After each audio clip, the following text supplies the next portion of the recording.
आदाब दोस्तों। आज बात करेंगे यूसीसी पर, यूनिफॉर्म सिविल कोड। हमारे भारत देश में ऑलरेडी संविधान है और उसी संविधान से कोड चल रहा है। उसी संविधान से सरकार किसी भी स्कीम को लागू करती है और उसी संविधान के हिसाब से ये देश पूरा चलाया जाता है। तो आखिर यूसीसी की ज़रूरत क्यों पड़ रही है? इस देश को बार बार यूसीसी लागू करने के लिए क्यों कहा जाता है? क्या ये इस बार ऐसा कहा जा रहा है या पहले से ही चलता आ रहा है? असल में ये किसी भी राजनीतिक पार्टी का मुद्दा नहीं है। ये बीजेपी की मुद्दा नहीं है, ये कांग्रेस पार्टी की मुद्दा नहीं है। ये बहुत सालों पहले से ही चला आ रहा है कि एक यूनिफॉर्म सिविल कोड होना चाहिए। 1858 में अंग्रेज भी यही चाहते थे कि यूनिफॉर्म सिविल कोड लागू किया जाए, क्योंकि वो मुस्लिम लीडर्स और हिंदू लीडर्स के बगावत से डरते थे कि ये लोग कहीं बगावत न कर जाए। और वो हिंदू और मुस्लिम के जो पर्सनल लॉ हैं, जो रीति रिवाज हैं, उसमें हस्तक्षेप करने से ये डरते थे। तो इसलिए अंग्रेज खुद चाहते थे कि एक यूनिफॉर्म सिविल कोड हो, जिससे एक ही प्लेटफॉर्म से सारे मसले को, एक सामाजिक मसले को हल किया जाए। तो ये ऐसा नहीं है कि ये अभी कहा जा रहा है। और आज भी हमारे भारत देश के गोवा राज्य में यूसीसी लागू है। यूसीसी आखिर है क्या? यूनिफॉर्म सिविल कोड असल में सामाजिक मामले से जुड़ा हुआ कानून है, जो हर कम्युनिटीज के अलग अलग रीति रिवाज हैं, अलग अलग उनके लॉ हैं। तो कोर्ट ये चाहती है कि इन जो अलग अलग कम्युनिटीज के अलग अलग तरीके हैं, उसको एक प्लेटफॉर्म पे लाया जाए। इसका बिल्कुल ये मामला नहीं है कि एक देश और एक कानून। अगर एक देश एक कानून की बात करेंगे तो फिर संविधान की ज़रूरत क्या है? हमारे देश में ऑलरेडी संविधान है, उसी से ये देश चल रहा है, तो यूसीसी की ज़रूरत क्या? तो यूसीसी अलग चीज़ है और जो हमारे संविधान हमें अधिकार देता है वो अलग है। अगर यूसीसी भी लागू होगा तो इस संविधान के अंदर ही लागू होगा। ऐसा नहीं है कि संविधान को अलग कर दिया जाएगा और सारे लोगों के लिए एक कानून।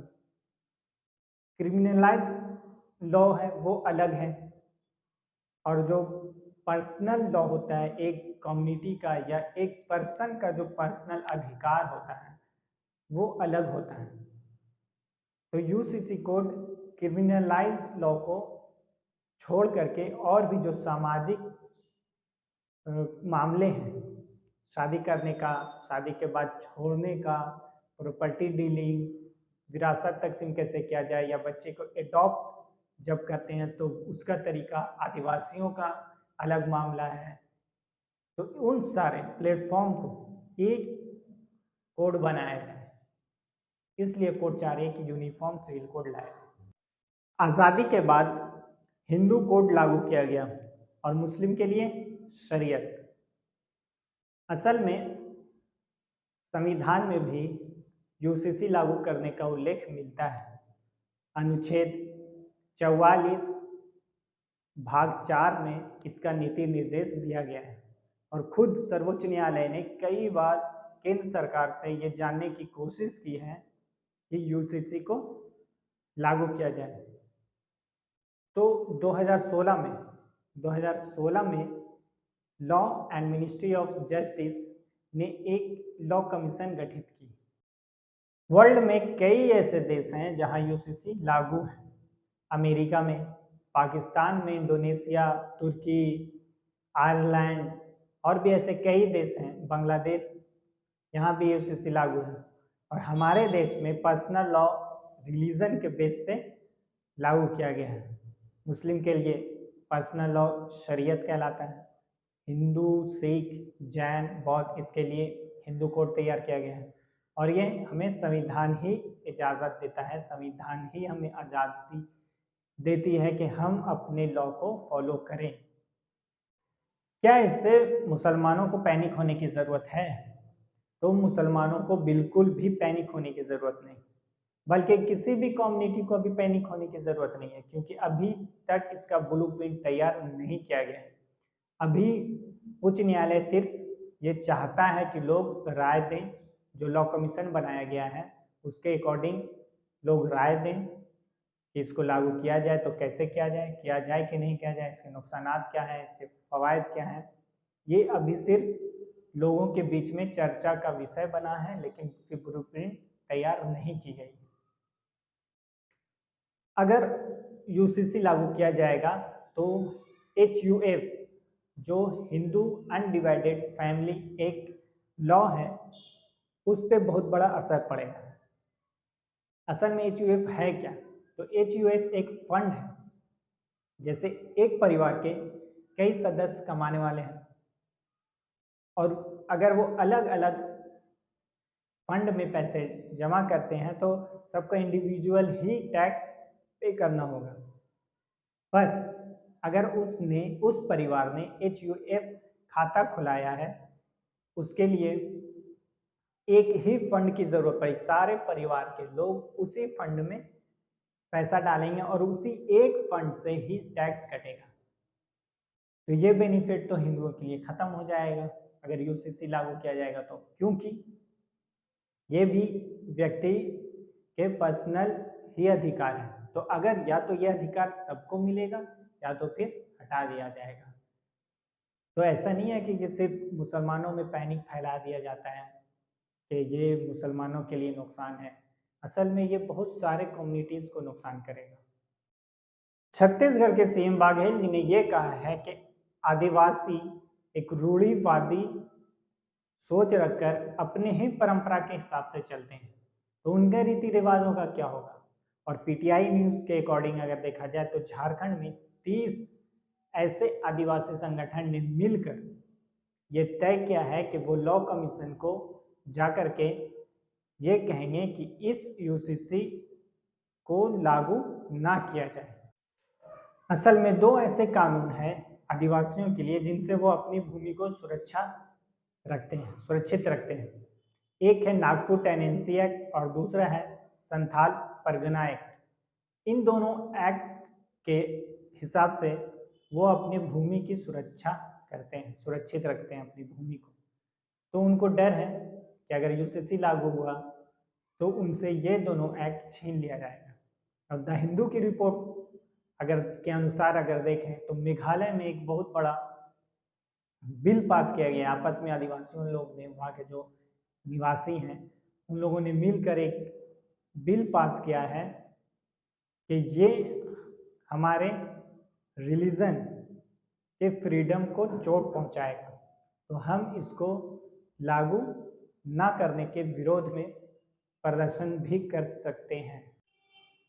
लॉ कमीशन ने ये जारी किया था कि लोग अपने अपने सुझाव दें, ईमेल के ज़रिए या पोस्ट के ज़रिए। वो ये चाहती थी कि लोग अपना सुझाव दें, खास करके उन लोगों से जो धार्मिक ऑर्गेनाइजेशन चलाते हैं, जो धार्मिक लोग हैं, जो पढ़े लिखे लोग हैं, वो अपना सुझाव दें कि इसको किस तरह लागू किया जाए या लागू ना किया जाए। तो 28 जुलाई 2023 तक इसका लास्ट डेट था। उस वक्त 50 लाख से भी ज़्यादा लॉ कमीशन को सुझाव आए हैं। अब वो इसके सपोर्ट में हैं या सपोर्ट में नहीं है, ये तो बाद में पता चलेगा जब लॉ कमीशन इसको खोलेगा। इस बात को लॉ कमीशन जब खोलेगा, क्योंकि लॉ कमीशन खुद कह रहा है कि लोग उनसे पर्सनल भी मिल सकते हैं। लॉ कमीशन खुद कई ऑर्गेनाइजेशन को भी बुला सकता है अपनी बात करने के लिए, कुछ लोगों को भी बुला सकता है वो बात करने के लिए। तो ये बिल्कुल भी राजनीतिक मुद्दा नहीं है।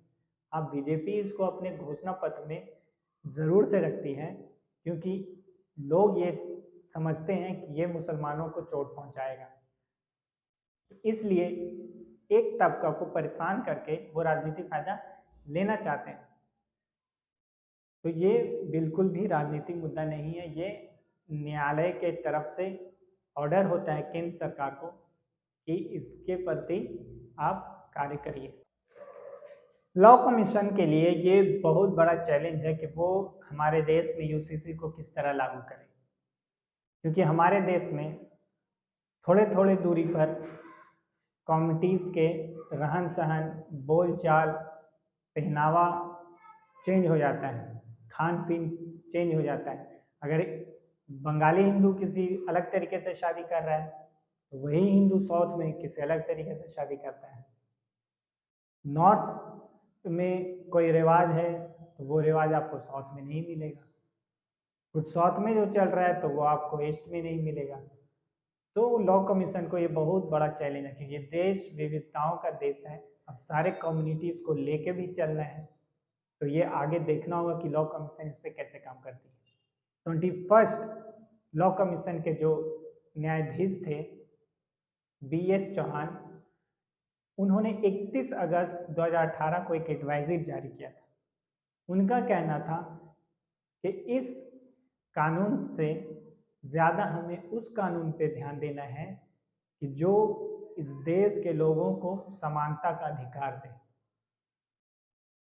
भेदभाव जात के नाम पर, धर्म के नाम पर और राज्य के नाम पर, भाषा के नाम पर जो फैलाया जा रहा है भेदभाव, उसको खत्म करने की ज़रूरत है।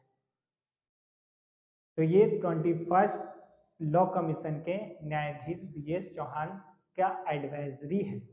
और अभी 22वां लॉ कमीशन जो अभी कहा गया है, तो अब वो तो वक्त आएगा तब वो अपना एडवाइजरी जारी करेंगे। तो फिर आगे देखने की बात है कि UCC कैसे लागू किया जा सकता है, क्योंकि इसका अभी ब्लूप्रिंट कुछ नहीं तैयार किया गया है, तो अभी पैनिक होने की ज़रूरत नहीं है।